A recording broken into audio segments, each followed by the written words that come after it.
मैं भी पिता हूँ, इतना दुख होता था कि ये बच्चे वहाँ गए हैं, एक भविष्य के बारे में अपनी कल्पना लेकर गए हैं और वो लौट रहे हैं एक बैग में। तो ये तो डबल वहमी हो गया है एक तरह से। एक तो पहले से प्रॉब्लम थी ये अंतर्राष्ट्रीय छात्रों की, और ऊपर से अब ये जो रिलेशन जो इतने ख़राब हो गए हैं उसकी वजह से और भी तनाव पेरेंट्स के, माता पिता के दिमाग मस्तिष्क में चल रहा है। बिल्कुल। तो दो चीज़ें मैं उन्हें बताना चाहूँगा आपके मार्फत। एक तो यह है कि रिसर्च ठीक से कर लें, दूसरा जिस तरह से सामाजिक स्थिति वहाँ की बिगड़ गई है, जिसमें खालिस्तानी जो एलिमेंट्स हैं वो अब नॉन खालिस्तानी एलिमेंट्स पे अटैक भी कर रहे हैं। वो बच्चों को धमका रहे हैं।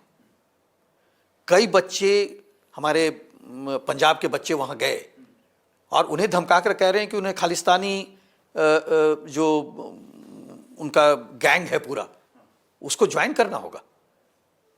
कई बच्चे यहाँ से मासूम बच्चे के रूप में गए, वहाँ जाकर क्रिमिनल बन गए, वहाँ गैंगस्टर बन गए, खालिस्तानी गैंगस्टर, खालिस्तानी क्रिमिनल। तो आखिरकार वहाँ पर किसी ढंग से उन्हें इन्फ्लुएंस तो किया जा रहा है, और वो इन्फ्लुएंस जहाँ तक मेरी खबर है ज़्यादातर ये जो खालिस्तानी गूंस हैं, गुंडे जो हैं खालिस्तान के, वो कर रहे हैं। और वो किस तरह के क्रिमिनल एक्टिविटीज़ करते हैं वहाँ पर? ये जहाँ तक हम लोगों की जानकारी है उसमें ये एक्सटॉर्शंस में हैं इन्वॉल्व, गन रनिंग में इन्वॉल्व हैं, ड्रग्स में इन्वॉल्व हैं, प्रोस्टिट्यूशन में इन्वॉल्व हैं। तो जितनी गंदी चीज़ें आप सोच सकते हैं किसी भी समाज के लिए, सभी चीज़ें में इन्वॉल्व हैं। तो एक तरह से लगता है कि जैसे पाकिस्तान को हम मानते थे कि खालिस्तान का बड़ा सपोर्टर, लेकिन यहाँ तो कनाडा एक ज़्यादा, उससे भी बड़ा सपोर्टर उभरता नज़र आ रहा है। कई बार क्या होता है साहब कि आप किसी देश के बारे में आप कल्पना करते हैं कि ये तो ऐसा करेगा ही।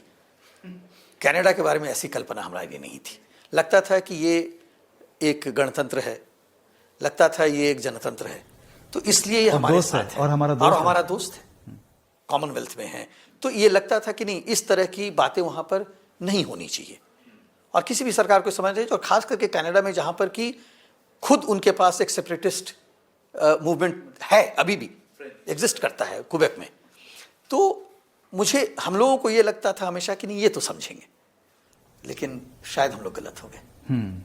Is there a conspiracy behind all this? Is something else that is going on bigger than what we can see or feel? It's all, I mean, in my analysis, most of the anti-India activities out of Canada is only for domestic political gains. Okay. There is no specific campaign to defame India as such? To defame India as such by Khalistanis, yes. But I won't blame entire Canada for that. Canadians are good friends. They are people are very objective people, very polite, very welcoming. So Canada as a country is a beautiful place to be.